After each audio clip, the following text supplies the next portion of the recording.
Born into absolute chaos. That's the only way to describe the beginnings of the man the world would come to know as Genghis Khan. His real name was Temujin, and from the very first moments of his life, the world seemed to be testing whether he had what it took to survive it.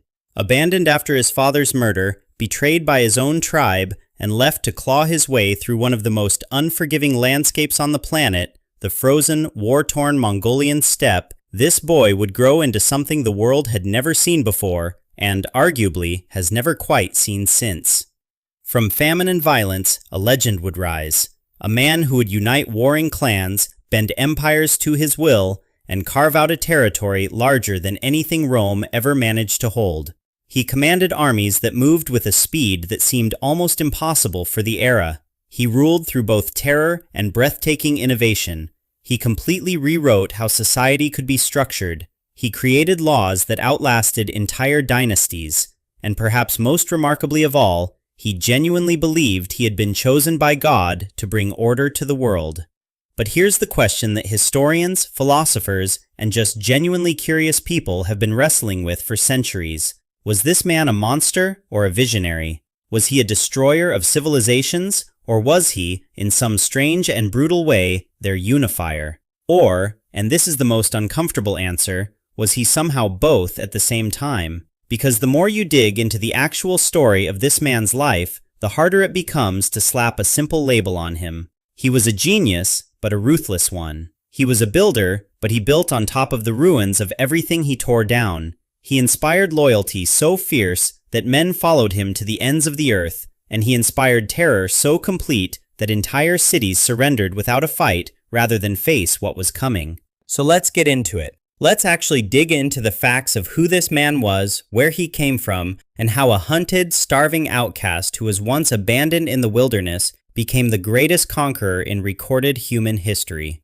We're going all the way back to the year 1162. Picture the banks of the Onon River in what is modern-day Mongolia. A boy is born. His name is Temujin, and already from literally the moment of his birth, there are signs, or at least people interpret signs, that this child is different. Mongol shamans, the spiritual leaders of the tribe, noted that Temujin was born clutching a blood clot in his tiny fist. Now, to the people of that time and place, that was not just a biological quirk. That was a message. That was destiny speaking. A child born holding blood in his hand was destined to become a great warrior. Whether you believe in that kind of thing or not, you have to admit, as origin stories go, that one hits pretty hard. His father, Yasuge, was a minor chief of the Borjigin clan, one of the many struggling Mongol tribes scattered across this brutal landscape. And when we say brutal, we mean that in the most literal possible sense. These people dealt with winters so cold and so punishing that survival itself was a daily achievement. Food was scarce. Warfare between rival tribes was essentially constant. There was no safety, no security, no guarantee that you would wake up tomorrow in the same circumstances you went to sleep in the night before. In that world, you learned how to fight, or you died. That was the deal. Temujin's early life was genuinely difficult in ways that are hard to fully comprehend from a modern perspective. When he was just 9 years old,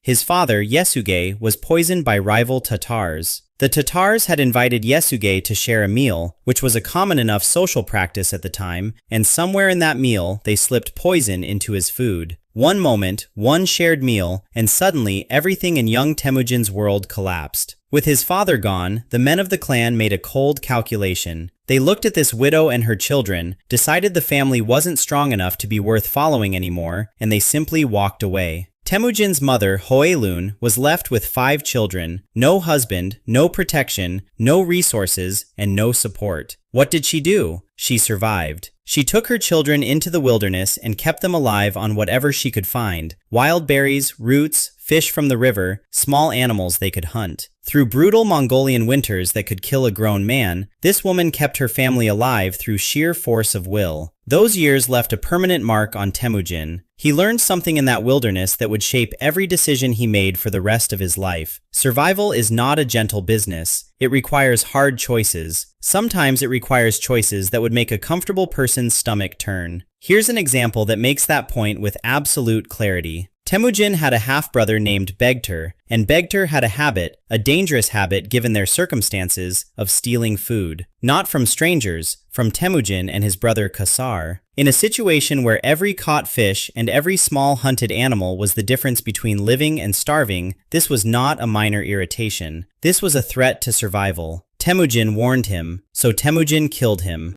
Now before you react to that, and your reaction is completely understandable, consider the world this boy was living in. This wasn't a moral failing in the conventional sense. This was the brutal arithmetic of survival on the Mongolian steppe. His mother, Hoylun, was furious. Begter was her son too, and the grief of that was real. But she also understood, on some fundamental level, the harsh reality of the world they were living in. Sometimes that world demanded harsh actions. Temujin had already internalized that lesson completely. As he grew older, Temujin formed what would become one of the most significant relationships of his early life. He befriended a boy named Jamuka, who matched him in ambition, in charisma, and in drive. The two of them became what the Mongols called anda, blood brothers. This wasn't a casual friendship, this was a sacred bond, a chosen brotherhood that carried enormous weight in Mongolian warrior culture. You weren't related by blood, but you were bound by something that was treated as equally serious, equally permanent. And what began as a deep and genuine bond between two ambitious young men would eventually, we'll get to this, explode into one of the most ferocious personal rivalries in all of history. The scale of the conflict between them almost defies description, almost biblical in its intensity. But that's a story for a little later. Around the age of 16, Temujin married a woman named Borte from the Conquerat tribe. This marriage fulfilled a promise his father had made years earlier, and it turned out to be far more consequential than anyone could have predicted. Not long after the wedding, Borte was kidnapped. A neighboring tribe called the Merkits took her. This was their revenge for an old grudge they held against Temujin's father, Yasuge. In that world, many men might have accepted something like that as the will of fate, as the price of being weak and unconnected. Temujin did not accept it. Instead, he moved. He rallied every ally he could pull together. He called on his blood brother Jamuka. He called on his father's old ally, Togrul Khan, the leader of the Karait tribe. Together, they launched a raid to retrieve Borte, and it worked. She was rescued. Mission accomplished. This was Temujin's first real military campaign, and it revealed everything about what he was becoming. Here was a young man who could unite people who had no particular reason to help him, who could inspire loyalty from powerful figures, who could plan and execute an effective military operation, and above all, who was sending a very clear message to anyone paying attention. Do not come for the people under my protection, because I will come back, and I will come back with everything I have. That was the kind of leader Temujin was becoming, and the world was only just beginning to notice. But this victory didn't come without complications. Shortly after Borte was rescued, she gave birth to a son named Jochi. And because of the timing, given how long she had been held captive, the question of who the father actually was became impossible to ignore. This was a genuine scandal, and it would haunt Temujin's family and cast a long shadow over his empire for generations to come. It created a succession crisis that we'll get into later, but let's zoom out for a second and look at the bigger picture of what all these early experiences were doing to this young man.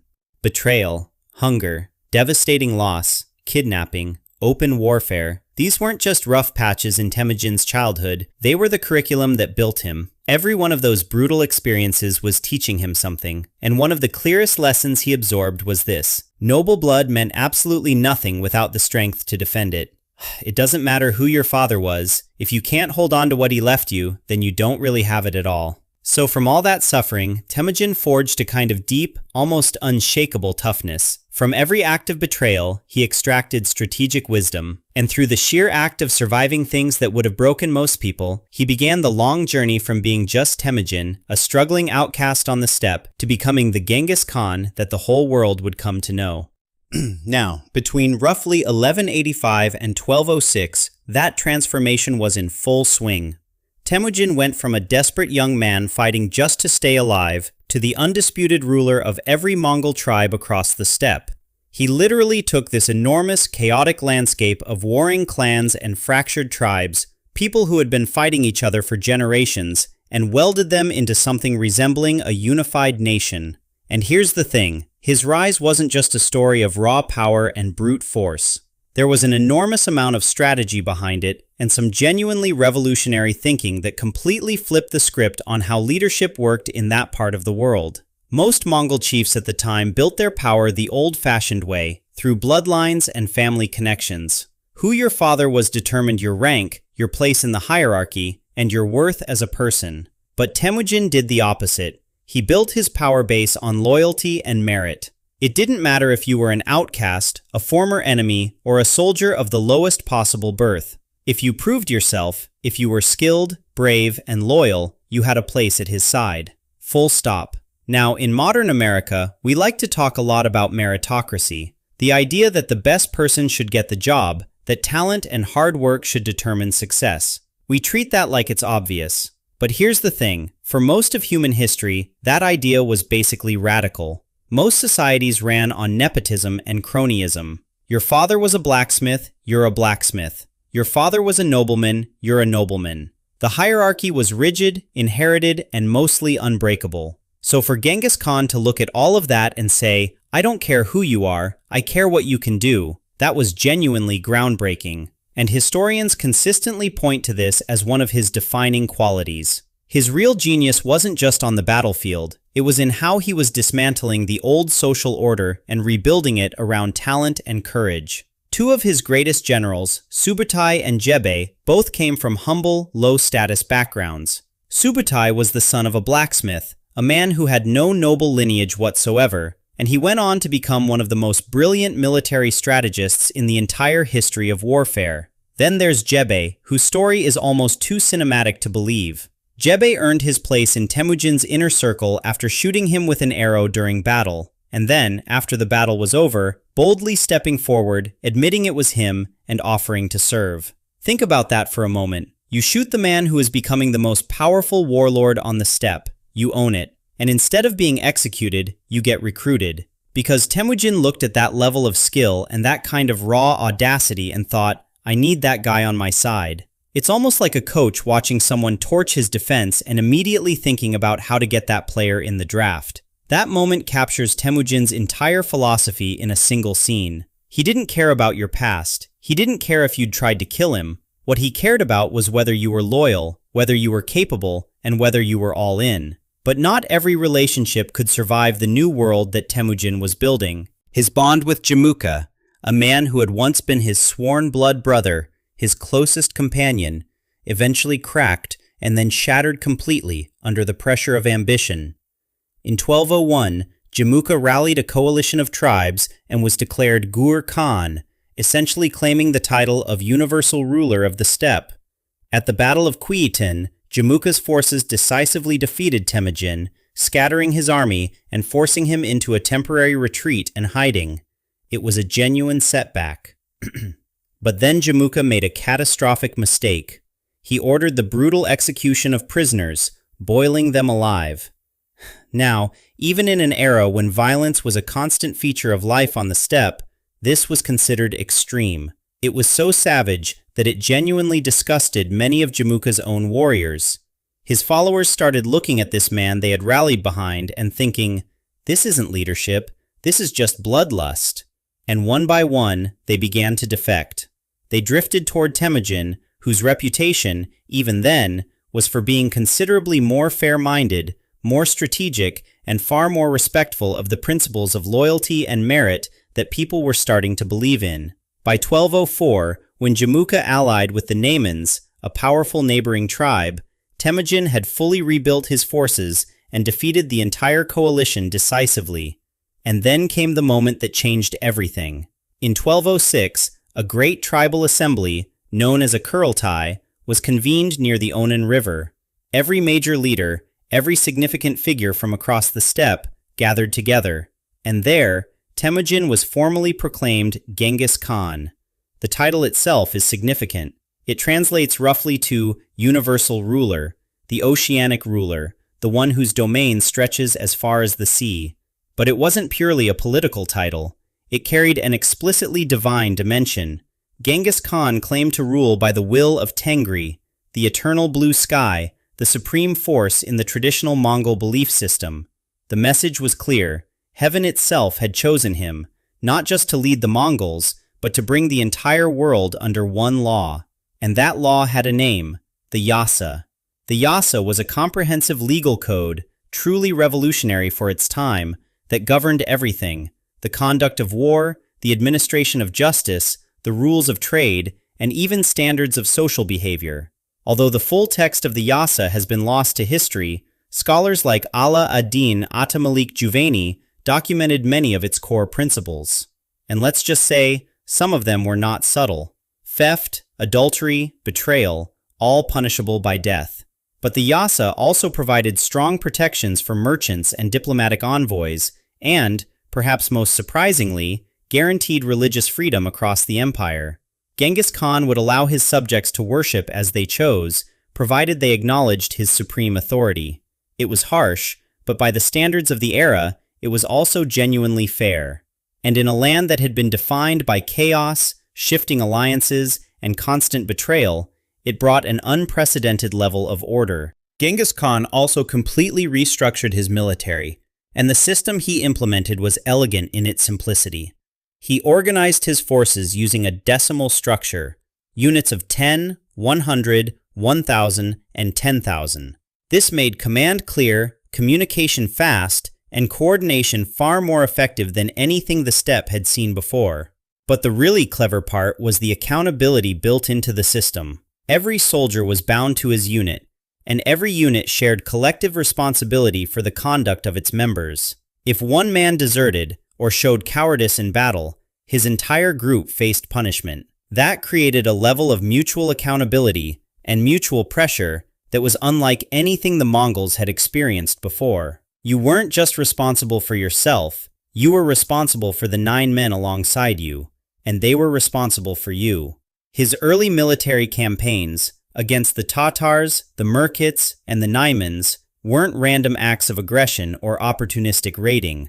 They were deliberate, calculated steps in a long-term strategy to unify the entire region we now call Mongolia. The Tatars, in particular, carried a deeply personal significance. These were the people who had poisoned his father years before. They were nearly wiped out entirely. The Naimans, a powerful Turkic tribe with strong Christian cultural influences, were the final major rival standing in his way. When Genghis Khan defeated them in 1204, he achieved something that had never been done before: complete control over the Mongolian heartland. Centuries of tribal warfare, blood feuds, and fractured loyalties, all of it ended, absorbed into a single unified military state. And by 1206, the orphan who had once this young boy who once scavenged for scraps in the wild steppes of Mongolia had grown into Genghis Khan, the undisputed master of a unified Mongol nation, and a man ready to extend his reach far, far beyond the borders of his homeland.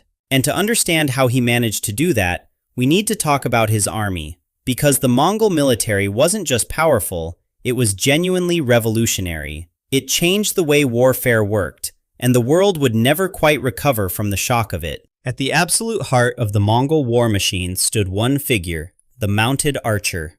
Now, on the surface, that might not sound particularly exotic. Sure, a guy on a horse with a bow, we've heard of that. But what made the Mongol mounted archer so terrifying was the extraordinary level of skill involved. These warriors could hit targets with deadly precision while riding at full gallop, not standing still, not trotting, full speed. They could fire arrows behind them while in motion, reload without slowing down, and sustain that pace across enormous distances.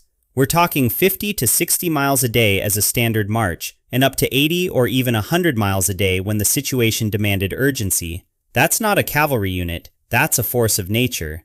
And here's the logistical genius behind it. Each Mongol soldier didn't ride just one horse. He owned several, and he would rotate between them throughout the day so that every animal stayed fresh and ready. No single horse ever got completely exhausted, which meant the unit as a whole never lost its speed advantage. Think about what that does to your enemy's planning. You build a wall, they go around it at speed. You line up your heavy infantry in full armor, they're already past you and raining arrows from a direction you didn't expect. You set up your defensive perimeter, they've outflanked it before your messengers can even report back. Traditional defenses that armies had relied on for centuries suddenly became almost useless against this kind of opponent. The Mongol mounted archer was, in the most literal sense available to that era, the cutting edge of military technology. If you want a modern comparison, and I know this sounds wild, think of the fighter jet, the F-15 say, something so fast and so lethal that the old rules of engagement simply don't apply anymore. You couldn't slug it out with a Mongol cavalry unit. You couldn't outrun it. You had to either submit or get destroyed. But the Mongols didn't win purely on speed. Speed was the foundation, yes, but built on top of it was an entire sophisticated architecture of strategy and psychological warfare. And one of their absolute favorite battlefield tricks was something called the feigned retreat. And look, the name pretty much tells you what it is, but don't let the simplicity fool you, because the execution was masterful.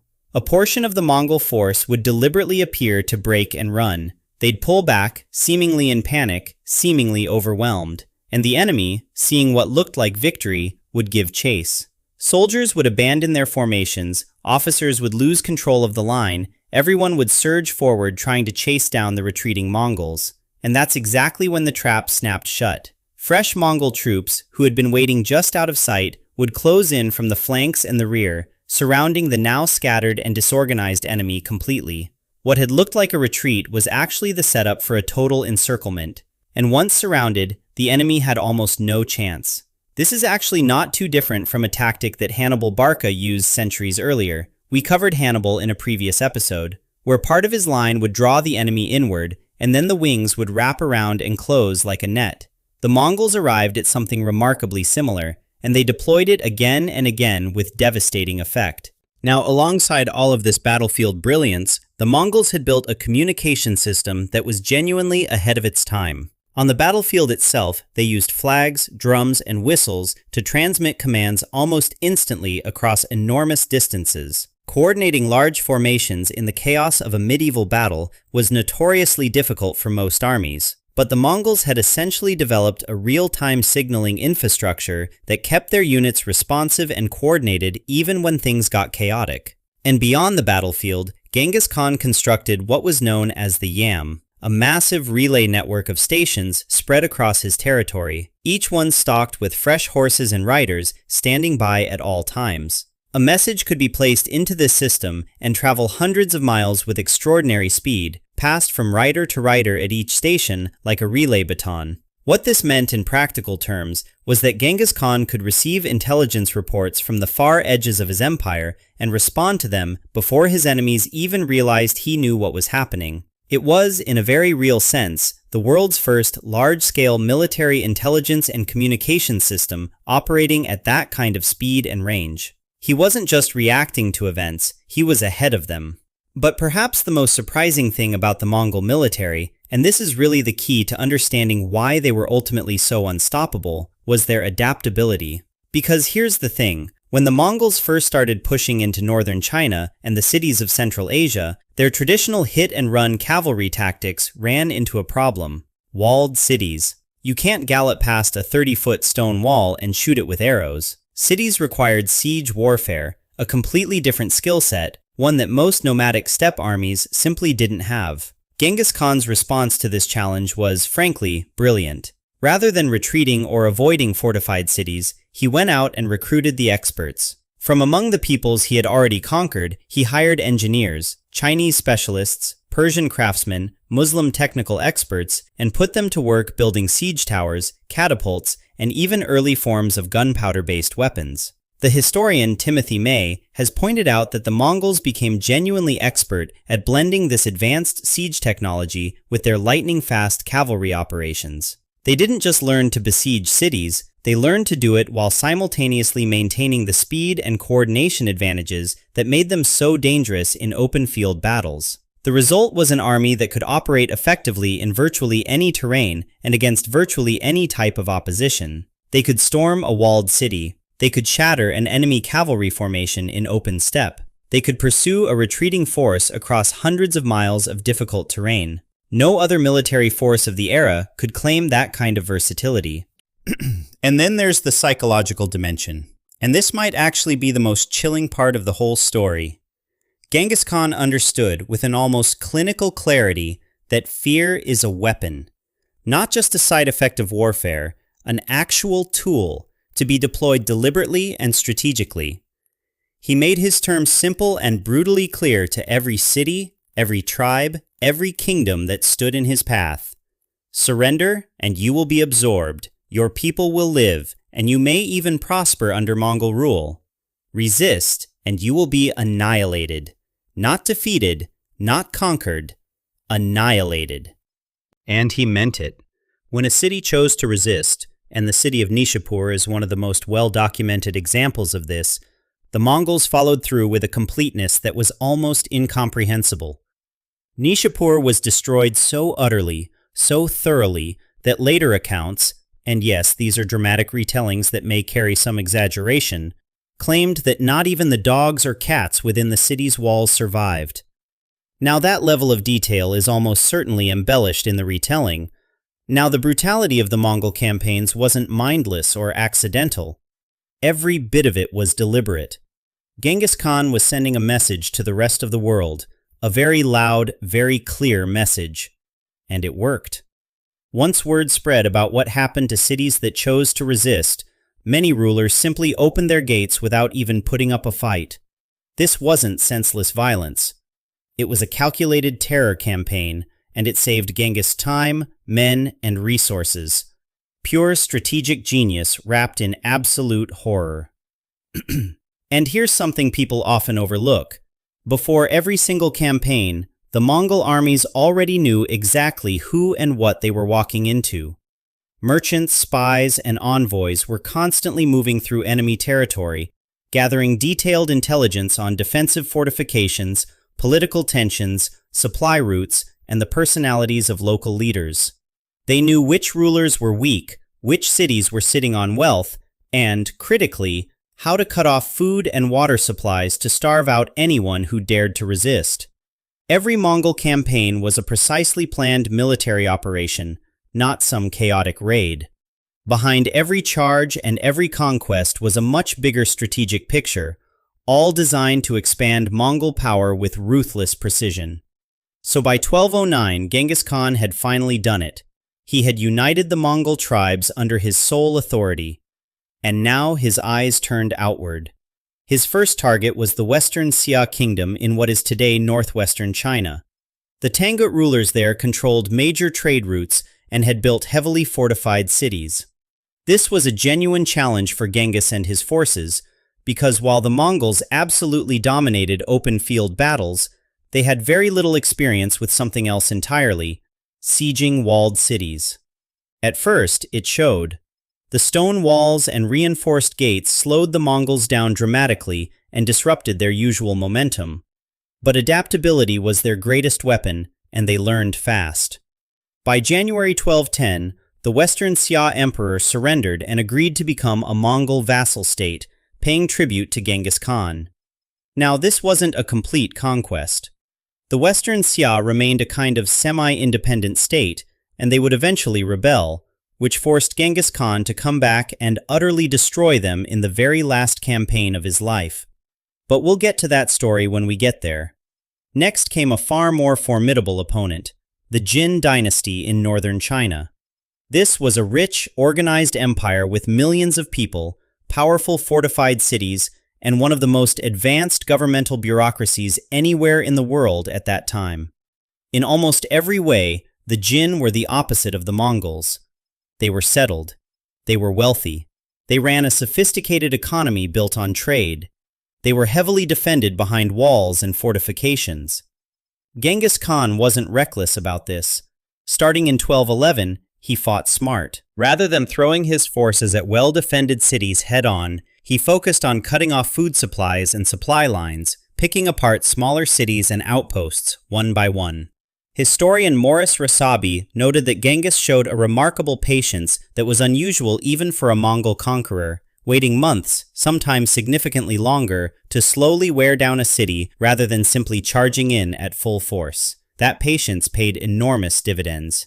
By 1215, after a long and brutal siege, the Jin capital of Zhongdu, located in what is modern-day Beijing, fell to the Mongols. Northern China was now under Mongol control. With that secured, Genghis turned his gaze westward, and in 1218, a new and powerful enemy entered the picture, the Khwarezmian Empire. This was a massive realm stretching across what is today Iran, Afghanistan, and Central Asia. And the trouble started when the Shah of Khwarezm made one catastrophic mistake. He executed Mongol envoys and merchants. To Genghis, this wasn't just a political insult, it was practically sacrilegious. Killing envoys was a direct violation of the sacred laws of Tengri, the eternal blue sky god. And that kind of transgression, in Genghis Khan's world, had only one possible response: total annihilation.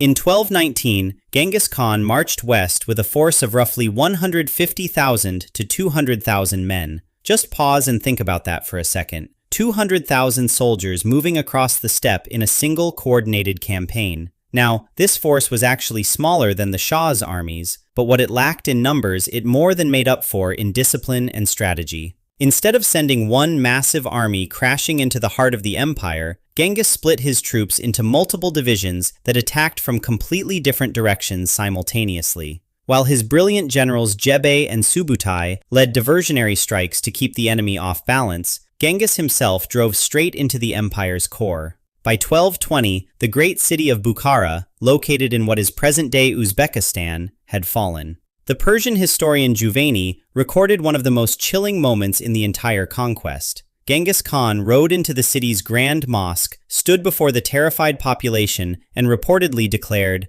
"I am the punishment of God. If you had not committed great sins, God would not have sent a punishment like me upon you." That is a statement that is echoed across the centuries. Then came Samarkand, another jewel of the Muslim world, also in present-day Uzbekistan, which surrendered without putting up much resistance at all. The Khwarezmian Empire didn't collapse in one dramatic battle. It crumbled piece by piece as the Mongols systematically destroyed its major cities, severed its trade routes, and cut off its food supplies. Everyone knew by now that resistance meant something unimaginable.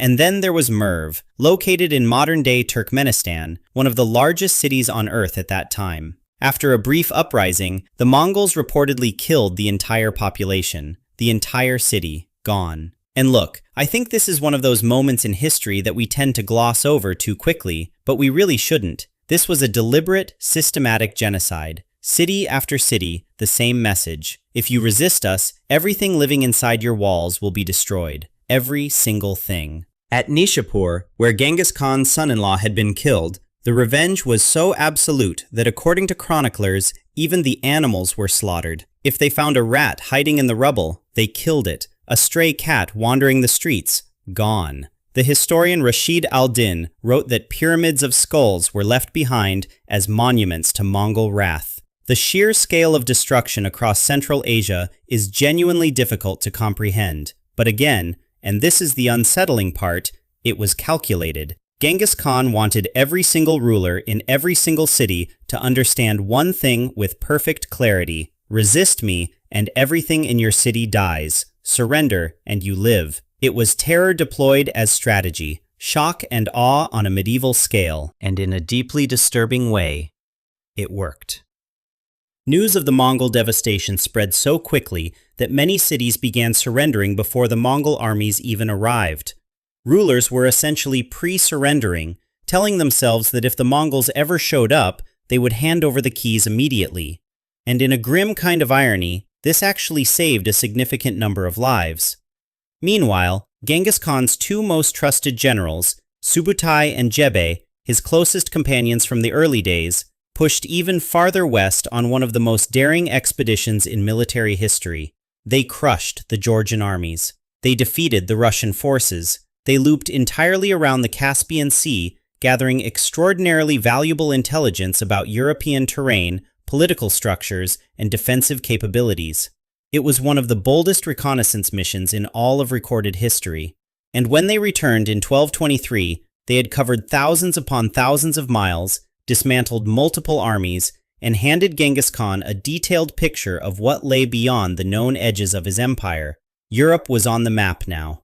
The next stage of the empire's destiny was beginning to take shape. By 1223, Genghis Khan's empire stretched from the Pacific Ocean all the way to the Caspian Sea. You really need a map in front of you to appreciate just how staggering that is. because it was an unprecedented domain covering. Now, let's just take a moment to really appreciate the sheer scale of what we're talking about here.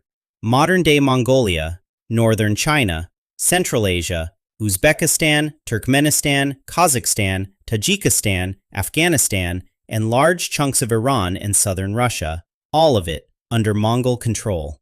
And when you try to wrap your head around how quickly this happened, it almost doesn't compute. In just over 2 decades, the Mongols had conquered more territory than the Roman Empire managed to accumulate across 4 entire centuries. Let that sink in for a second. 4 centuries versus 2 decades. The Roman Empire, which we still talk about today as one of the greatest civilizations ever built, took 400 years to carve out its empire. The Mongols did more in 20 years. It was the largest contiguous land empire, meaning all connected, no gaps, the world had ever seen in recorded history. And here's the kicker. Genghis Khan still wasn't done. Now, here's a fascinating little side note that I think is worth pausing on for a moment, because it connects this ancient history to something still very much alive today. There's a pretty strong argument to be made that the reason Moscow exists where it does, in that specific location, is directly tied to the Mongol conquests. When the Mongols swept through, the Russians who survived didn't just sit there and rebuild. They ran. They fled to a remote, defensible enclave, somewhere the Mongols were less likely to follow. And that fear, that bone-deep, generational terror of an unstoppable force descending from the east, it didn't just disappear after the Mongols eventually retreated. It embedded itself into the Russian strategic psyche. Russian war leaders carried that memory forward, and some historians argue that this fear of invasion from the east, and by extension from any direction, is still baked into Russian foreign policy thinking to this very day. It's one of the reasons Russia has historically been so anxious about any kind of Western military presence creeping closer to its borders. The Mongols were so devastatingly brutal that they literally forced the Russian people to relocate and start over somewhere else. That kind of trauma doesn't just wash away in a generation or two. But let's get back to Genghis Khan himself, because here's where things get really interesting. Genghis understood something that a lot of conquerors throughout history completely missed.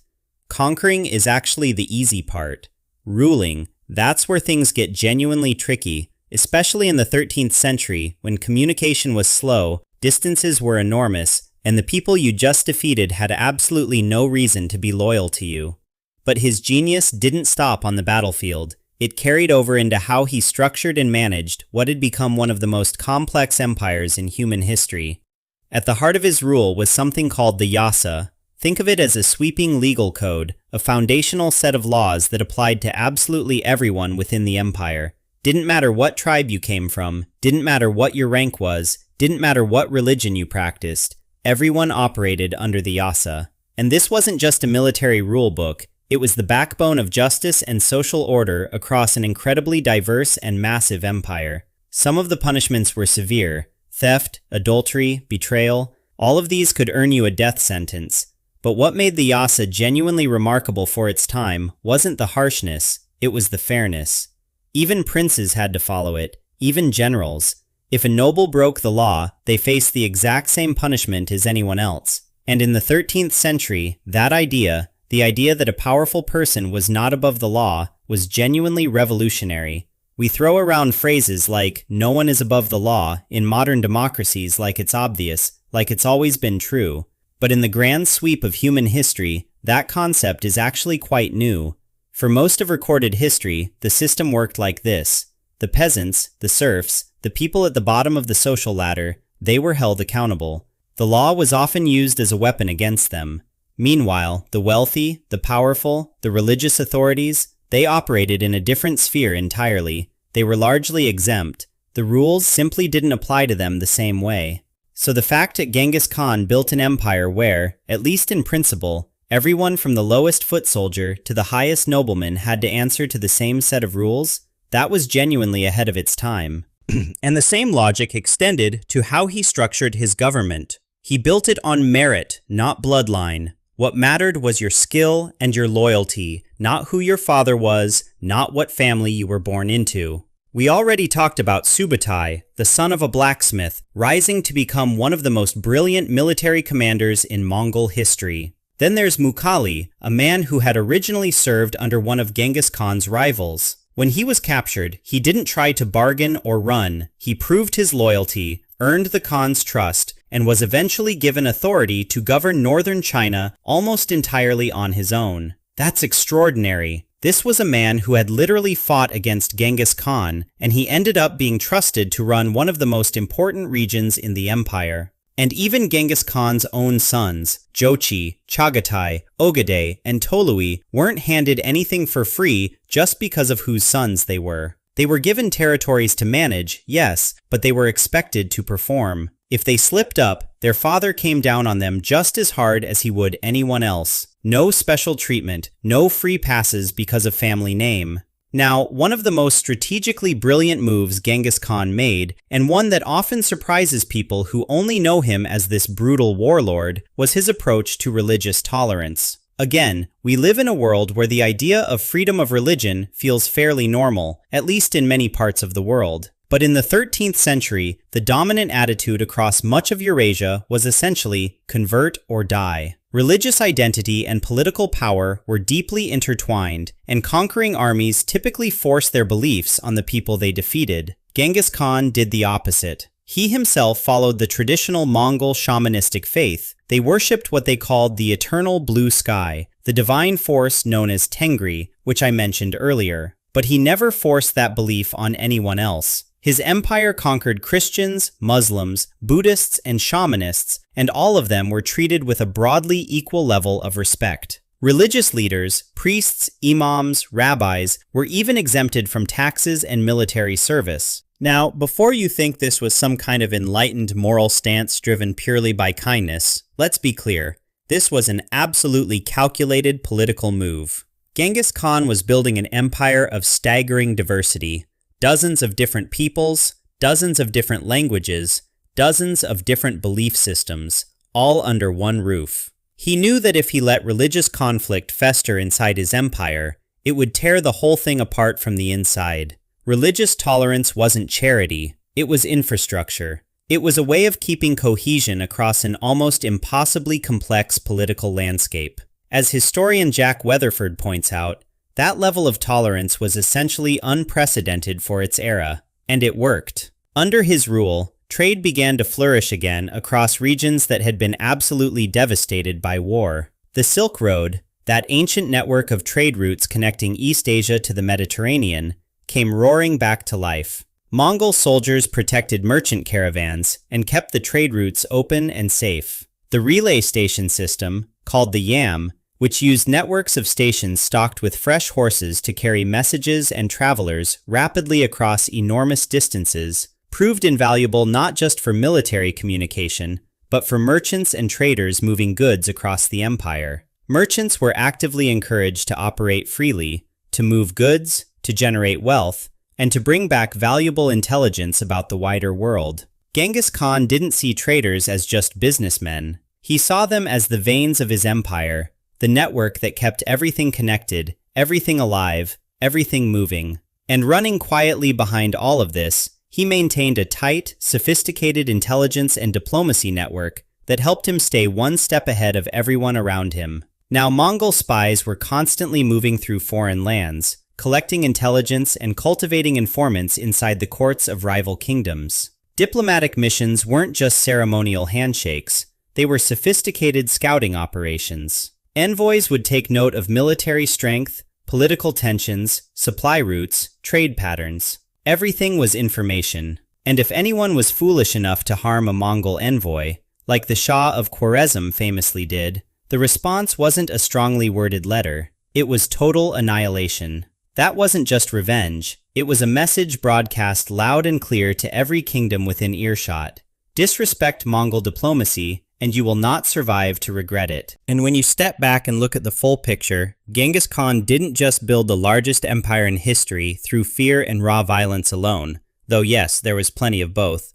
He built it with systems, real, functioning systems, law, trade networks, intelligence operations, and the surprisingly consistent policy of religious tolerance that helped hold together an empire spanning vastly different cultures, languages, and beliefs. That combination, brutality where needed, structure everywhere, is what made this empire not just enormous in size, but genuinely one of the most efficiently administered empires the world had ever seen up to that point. At the very center of everything Genghis Khan believed was a spiritual framework called Tengrism. This was an ancient Mongolian faith built around the concept of Tengri, the eternal blue sky, understood as the supreme divine force governing the entire universe. Genghis didn't present himself as a god. He saw himself as something more specific and perhaps more dangerous, heaven's chosen instrument, almost a messianic figure selected by the divine to bring order to a fractured and chaotic world. So when he rode out to conquer new lands, he wasn't thinking about personal glory or wealth. In his mind, he was fulfilling a sacred duty. He was doing the literal will of heaven. And that framing changed everything about how he interpreted resistance. If someone defied Mongol rule, they weren't just defying Genghis Khan, they were defying God itself. And if that was the case, then destruction wasn't merely justified, it was necessary, morally necessary, cosmically required. This wasn't political rhetoric manufactured to keep soldiers in line. The secret history of the Mongols, one of our most important primary sources for this period, along with other contemporary accounts, make it clear that he genuinely believed in this sacred mission with his whole being. He was a deeply committed shamanistic religious ideologue, and that spiritual conviction gave his conquests a backbone that went far beyond military strategy. It gave everything he did a sense of higher purpose. Now, when it came to his personal code of conduct, Genghis Khan was refreshingly direct. Loyalty was the supreme virtue, full stop. If you stood beside him during the hard times, the lean years, the desperate battles, the moments when everything could have collapsed, he rewarded that loyalty generously. Land, power, genuine trust. But if you betrayed him, even slightly, even once, there was no negotiation, no second chance. Death was the only outcome. And merit, not birth, was what actually determined your position. A poor shepherd with no noble lineage could rise to become a top military commander if he demonstrated talent, loyalty, and courage. The social ladder was real, and it could be climbed from the very bottom. His legal code, known as the Yasa, was the backbone of the entire justice system, and crucially, it applied to everyone. No exceptions for rank or bloodline. Genghis himself was subject to it in principle. But here's the thing people often miss about him. He wasn't purely about fear and destruction. He was also strategically merciful, and that mercy was coldly, brilliantly calculated. Whenever the Mongols took a city or absorbed a new kingdom, they actively identified and protected people with valuable skills. Engineers, doctors, artisans, administrators. These people weren't just spared, they were absorbed into the empire and put to work. Captured enemies could rise through the ranks if they proved their loyalty and usefulness. His mercy had a ruthless logic to it. The question was never emotional. It wasn't about compassion. It was always, are you valuable? Do you have skills I can use? Are you willing to be loyal? Answer yes to all three, and you lived and potentially thrived. Resist in any way, and you were gone. In his personal life, his first wife Borta held a uniquely important place. Their relationship was deep and enduring in ways that went well beyond political partnership. Even though Genghis took additional wives throughout his life, largely for the purposes of building political alliances with various kingdoms and tribes, Borta remained his empress and his most trusted confidant until the end. Their bond had survived decades of brutal warfare, long and painful separations, and even her abduction early in their life together, which left its own complicated legacy. Their sons inherited vast territories across the empire, but family life was anything but tranquil. Jochi, the eldest son, was genuinely brave and capable, but his entire life was shadowed by persistent whispers questioning whether Genghis was actually his biological father, a rumor that never fully died and colored everything about his position within the family. Chagatai was hot-headed and rigid, a fierce enforcer of the law who frequently clashed with Jochi over questions of legitimacy and inheritance. Ogedei was the diplomat of the family, measured, level-headed, skilled at managing people and politics, and he would ultimately become Genghis Khan's successor. And then there was Tolui, the youngest, widely considered to be the most gifted warrior among all four brothers. Fierce, hot-blooded, and possessed of his father's raw intensity and warrior spirit. Genghis himself was a man of striking contradictions, traditional in many ways, yet well ahead of his era in others. Extraordinarily brutal when circumstances demanded it, yet capable of sharp diplomatic thinking when that served him better. He demanded absolute honesty and courage from every person around him. His advisors were expected to argue their positions openly and forcefully until a clear, unified decision emerged, one that everyone could stand behind. Indecision was not tolerated. Cowardice was not tolerated. He personally rejected soft luxury, firmly believing that comfort made men weak and complacent. And yet, and this is the fascinating paradox, he had a genuine, deep appreciation for knowledge, craftsmanship, and the cultural achievements of the very peoples he had conquered. The historian John Mann described him as a leader who may have understood power more completely than almost anyone else who has ever lived. Someone feared and respected in equal measure, who ruled with a kind of brutal clarity and iron sense of purpose that was almost impossible to look away from.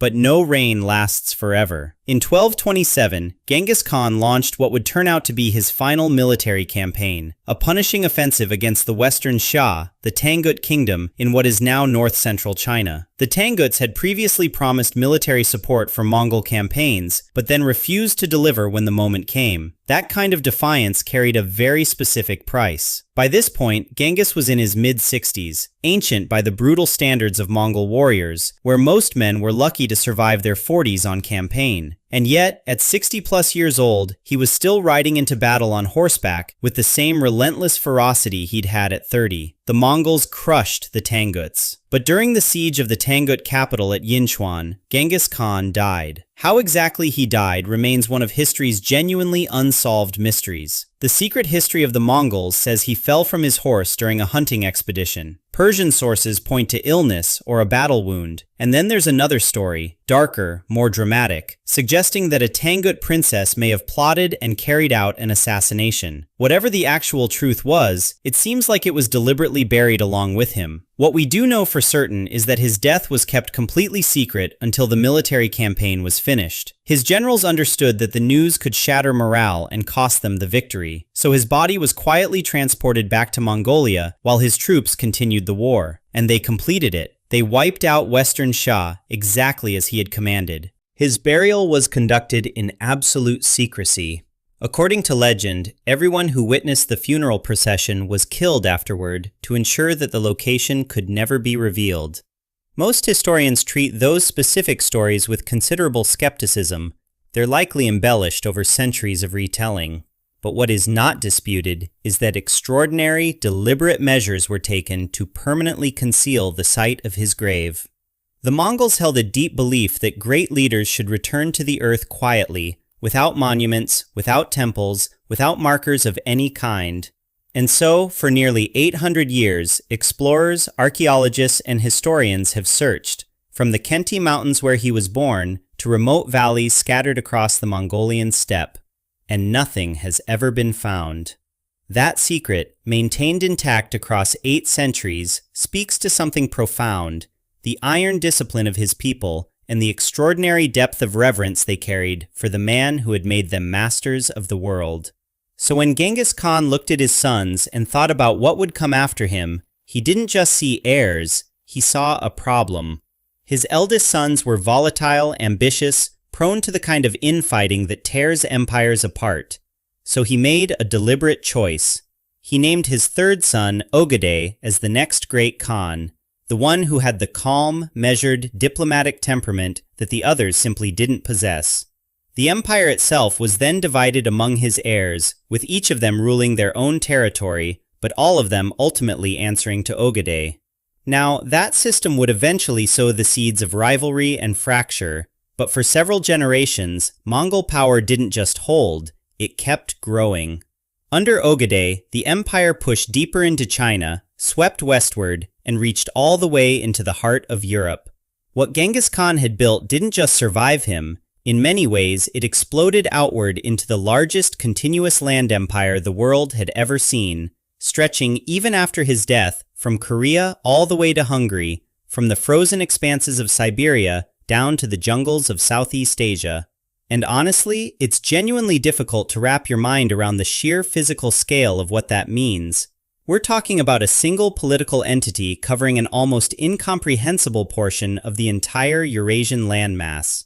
But here's the part that nobody really sees coming when they first encounter the Mongol story.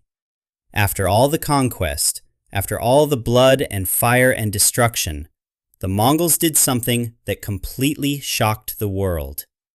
They created peace. Actual, sustained, continent-wide peace. Historians have a name for it, the Pax Mongolica, the Mongolian peace. And this wasn't just a brief lull. This was roughly a century of stability that stretched across virtually all of Eurasia. Under Mongol rule and Mongol protection, merchants and monks, scholars and diplomats, adventurers and pilgrims could travel all the way from Italy to China with a degree of personal safety that had simply never existed before in human history.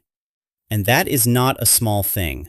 That is the entire reason Marco Polo's legendary journey was even possible in the first place.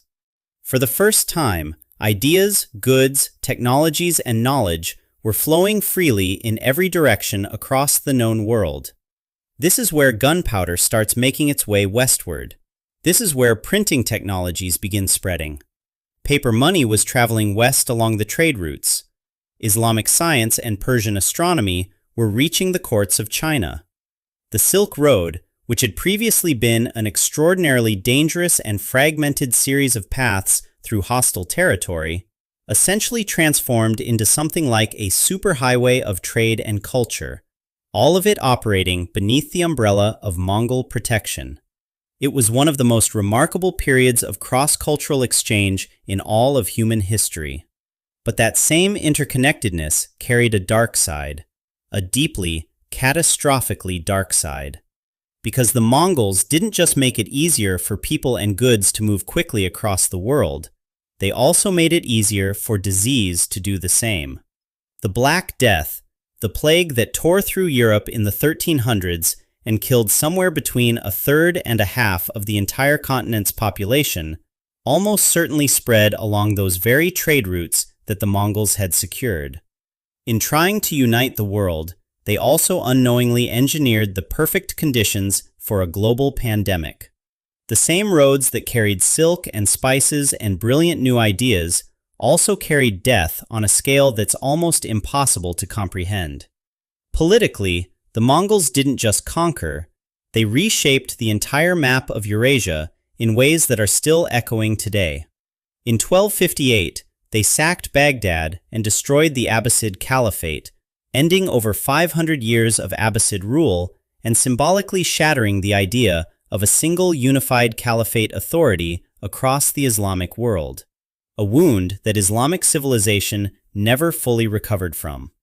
In China, they obliterated the Jin and Song dynasties and established the Yuan dynasty in their place, which became a remarkable engine of cultural exchange between East and West.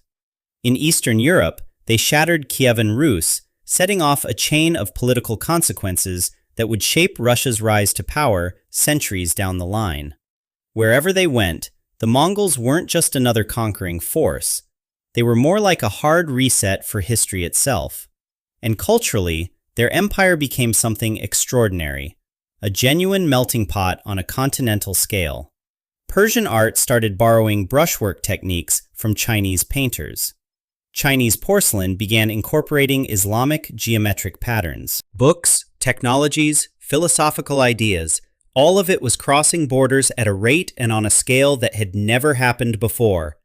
Out of that collision of cultures came new art forms, new scientific advances, new ways of thinking about the world. And many historians now argue that those seeds, that intellectual cross-pollination sparked during the Mongol era, helped fuel the European Renaissance. A brutal age, yes, undeniably, but also one of the most creatively explosive periods of cultural fusion that humanity has ever experienced. And modern views on Genghis Khan himself could not be more divided. In Mongolia, he is a full-blown national icon, the father of the nation. His face appears on the currency, on statues, on government buildings. Since the fall of the Soviet Union, Mongolians have been actively reclaiming his legacy, celebrating him as a unifier, a visionary, a man who took a scattered collection of warring tribes and forged them into a world-changing civilization. In China, the Yuan dynasty he established is now woven into the broader narrative of Chinese history and treated as an integral chapter in that story. But in Central Asia, in the Middle East, across Eastern Europe, the memory of Genghis Khan is something else entirely. There, he is remembered as a destroyer of worlds, the man whose armies leveled cities, erased entire peoples, and ended civilizations that had taken centuries to build. Even today, the ruins of once great cities like Merv stand as silent monuments to that destruction, reminders of what was lost and never rebuilt. Yet historians are increasingly forced to sit with the paradox. The Mongols brought devastation on a scale that staggers the imagination, but they also built the world's first genuine global trading system. They destroyed, yes, but they also connected. And perhaps the strangest legacy of all is one that isn't written in any history book. It's written in human DNA. Modern genetic studies suggest that approximately 16 million men alive on Earth today carry specific genetic markers that researchers believe trace back to Genghis Khan and his direct descendants. The exact lineage is still debated among geneticists, but the basic finding is extraordinary. His bloodline spread through conquest, through alliances, through dynastic marriages, and now reaches from China to Persia. In a very literal biological sense, his influence lives not just in culture or in history, it lives inside actual human beings walking around today. It's encoded in the human genome itself. And when you pull all of this together, the trade routes, the cultural exchange, the genetic legacy, the complete political reshaping of entire continents, it forces you to confront an uncomfortable question that doesn't have an easy answer. How do we actually reckon with someone whose actions brought both unprecedented human connection and unimaginable human destruction? Because the paradox is real, and it's sharp. Genghis Khan destroyed empires. He killed on a scale that few figures in history have matched or exceeded. And yet he also built the framework for global exchange, allowed new ideas to flow across the world in ways that sparked the Renaissance, while simultaneously creating the conditions that brought the Black Death crashing into Europe and killed half the continent. The dual legacy is real, but recognizing it doesn't resolve the moral weight of what happened. If anything, it intensifies it. And that brings us to the question that has haunted historians, ethicists, Mongolian nationals, and really anyone who looks seriously at this period. Was Genghis Khan a genocidal monster? It's one of the most fiercely contested debates in all of historical scholarship. Some historians look at massacres like the one at Nishapur, an entire city wiped out, every man, every woman, every child, every horse, every rat, and say the answer is obvious. That is genocide, full stop. Others argue that the Mongols were not driven by racial hatred or ideological extermination. They say it was strategy, cold, calculated, ruthless strategy. The violence had a purpose, to spread terror so absolute that other cities would surrender without forcing a fight. And in a brutal, transactional kind of logic, if you kill every last person in a city of 1,000, and that causes a city of 100,000 to surrender peacefully, you've actually saved lives on net. In most cases, the Mongols offered terms first. They were not simply rolling in and burning everything from the start. The message was, surrender and you will be spared. Resist and you will be destroyed. And those who surrendered often prospered under Mongol rule. So in that sense, the brutality, as horrifying as it was calculated. It was not senseless. It had a brutal internal logic that military strategists still debate today. And this whole debate, whether he was a hero or a monster, it just keeps going, doesn't it? Which raises an even bigger question that historians and philosophers have wrestled with for centuries. Can we actually judge someone from the 13th century by the moral standards we hold today? Think about it. Back then, war was just a fact of life. It was brutal, it was constant, and it was everywhere. Cities got burned to the ground. Entire populations were enslaved. That wasn't some Mongol invention. That was just how empires worked. What set the Mongols apart wasn't the brutality itself, but the sheer speed of it, the terrifying organization behind it, and the absolute relentlessness with which they moved. They didn't stop. They didn't slow down. They just kept going. But here's the thing. Saying something was normal for its time doesn't erase the human cost. Millions of people, millions of real human beings, people just like you and me, died. The terror the Mongols unleashed left scars that you can still trace in certain parts of the world to this day. That's not nothing. That's not something you can just explain away with historical context. And it's worth pausing here to notice how differently history treats similar empires. Take Rome. The Roman conquest killed and enslaved absolutely massive numbers of people. We're talking staggering figures across centuries of expansion. Yet Rome is almost universally remembered as this civilizing force. Roads, laws, governance, architecture, philosophy. The violence gets sort of tucked away into a footnote, and what gets celebrated is the framework they left behind. Now look at how the Mongols are remembered. Mostly destruction, right? Fire and death and the end of civilizations. But here's the honest truth. The Mongols also built law. They built trade networks that spanned continents. They created order out of chaos. They practiced a degree of religious tolerance that was genuinely radical for their era. So why the different treatment? I think a big part of it comes down to perspective. Western history has always had a tendency to glorify Western empires, because in a very real sense, we're the descendants of those empires. Many of us are, in one way or another, cultural inheritors of Rome. So when we look back at Roman conquest, there's a kind of ancestral pride mixed in. We say, yeah, it was rough, but look at everything we got out of it. And then these outsiders, these people coming from the East, threatening that whole way of life, well, they become the villains of the story. Even when the methods were comparable, even when the results were, in many ways, similar. And here's something that might genuinely surprise you. Mongol society was actually far more progressive than virtually any of its contemporaries, especially when it came to women. In most of the medieval world, women had almost no formal rights, no political power, and no voice in public life. In Mongol culture, it was a completely different story. Genghis Khan's first wife, Borte, and she was so much more than just his wife, she was a genuine political advisor, a strategist, a partner in power. His daughters weren't sidelined either.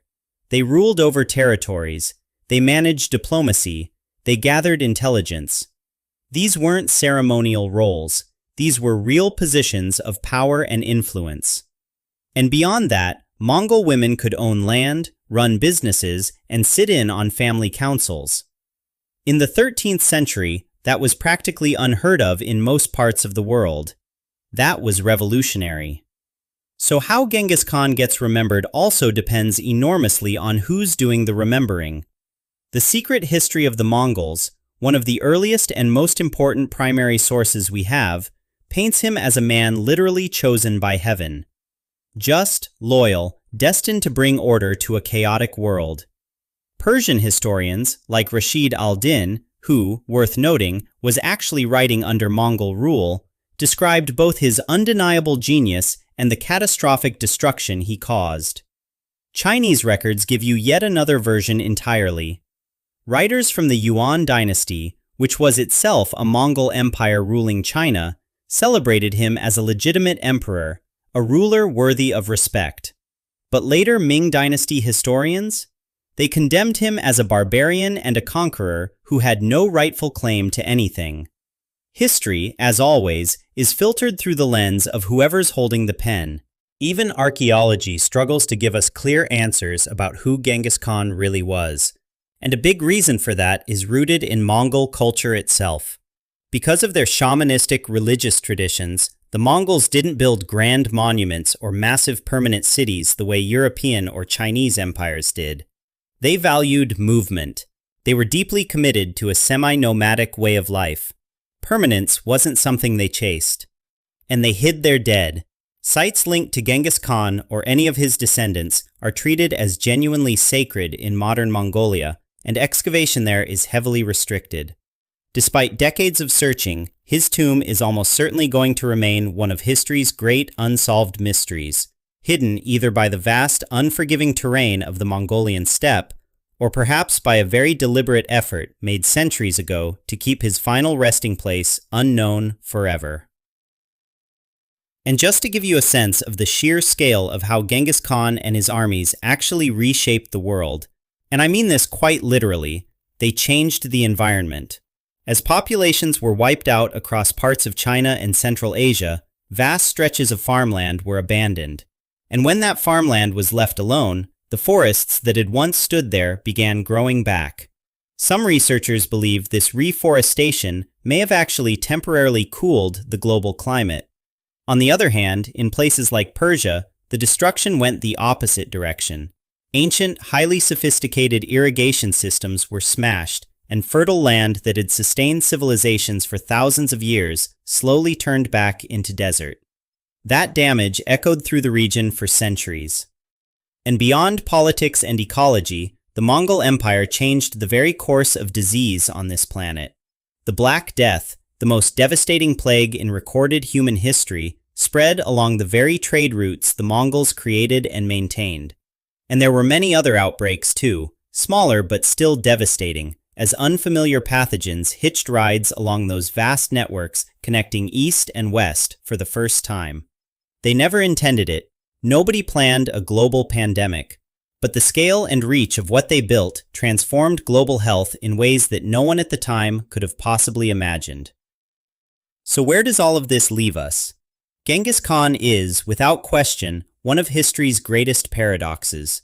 A destroyer who built things that lasted centuries. A conqueror who connected the world.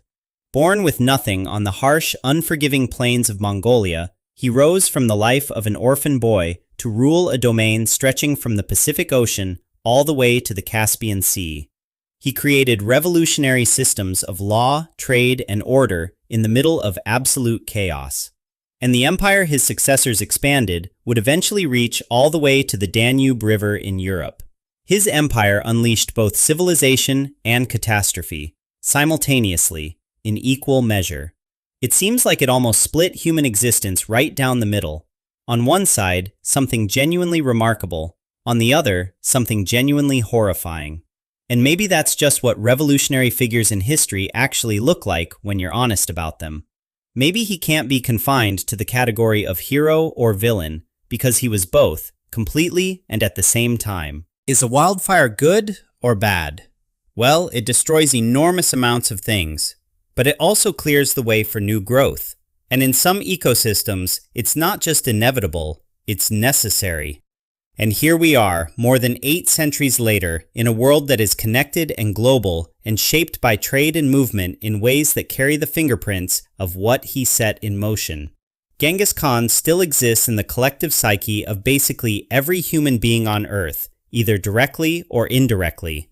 And the fact that it all started with one orphaned boy from the wild Mongolian plains, that still strikes me as one of the most extraordinary stories in all of human history. And you know what's funny? The more you sit with it, the more it reminds you of other things that are genuinely hard to categorize as simply good or simply bad. Think about social media. Is it good? Is it bad? On one side, people are more connected than they have ever been in human history. Old friends are reconnecting after 60 years. Families separated by distance are staying close. Art and stories are being shared across borders in seconds. People have access to information independent of government control. That's genuinely remarkable. But on the other side, you have echo chambers and algorithms quietly engineered to make you feel terrible about yourself, and misinformation campaigns spreading faster than any fact-checker can keep up with, and isolation disguised as connection, and radicalization happening in basements and living rooms all over the world. So is it good or bad? Maybe it just is. Maybe that's not a nihilistic take, maybe that's just the honest one. And Genghis Khan might be the ultimate historical embodiment of exactly that. Is he good or bad? He just is. If he had killed your family, if you were part of one of the dynasties his armies swept through, you would have every reason to call him one of the worst figures who ever lived. If you were Mongolian, watching your people go from scattered, struggling tribes to rulers of the known world, you'd call him the greatest leader in history. And if you were a merchant suddenly able to move your goods safely and freely across an entire continent for the first time, well, that changes the calculation all over again. And here's where it gets genuinely fascinating and genuinely uncomfortable. Because if you were Marco Polo, traveling through the Mongol Empire, meeting Kublai Khan, experiencing the wealth and the sophistication and the sheer organizational genius of what Genghis Khan built, you'd probably think, okay, this guy was remarkable, brilliant even, a world historical figure in the most literal sense. But if you were a resident of one of the cities he razed to the ground, if you lost your family, your home, your entire civilization in a matter of days, the calculation looks completely different. And that's kind of the whole problem, isn't it? Was he a good guy or a bad guy? Honestly, both. He was absolutely both. But then comes the harder question, does the bad outweigh the good? And I genuinely do not know how you even begin to quantify that. Like, what's the metric here? Do we count human lives lost? Do we measure prosperity created? Do we weigh the trade routes opened against the cities burned? Because if it's purely a body count, sure, the numbers are staggering and horrifying. But if I personally haven't killed anyone, does that make me a better person than Genghis Khan? I mean, technically yes. But I also haven't unified the largest contiguous land empire in human history, revolutionized trade across an entire continent, or created a system of religious tolerance that was genuinely ahead of its time. So what does that comparison even mean? This is the thing that keeps me up at night, honestly. Not just about Genghis Khan, but about history in general. Because when you look at the most transformative, most revolutionary figures who have ever existed, the ones who actually bent the arc of human civilization, almost all of them are both. They're not neatly good or neatly bad. They're a messy, complicated mixture of the two, and the ratio depends almost entirely on where you were standing when they showed up. And maybe that's not just a historical observation. Maybe it's a framework for thinking about massive change in general. Think about it. Is artificial intelligence good or bad? Probably both, simultaneously. Right now, as we're having this conversation, artificial intelligence is doing genuinely wonderful things and genuinely terrifying things at the exact same time. And which side of that equation you land on has everything to do with your position, your circumstances, your perspective. Is capitalism good or bad? Is fiat currency good or bad? These aren't simple questions with clean answers, and I think the reason they feel so frustrating is that we keep expecting them to resolve into one thing.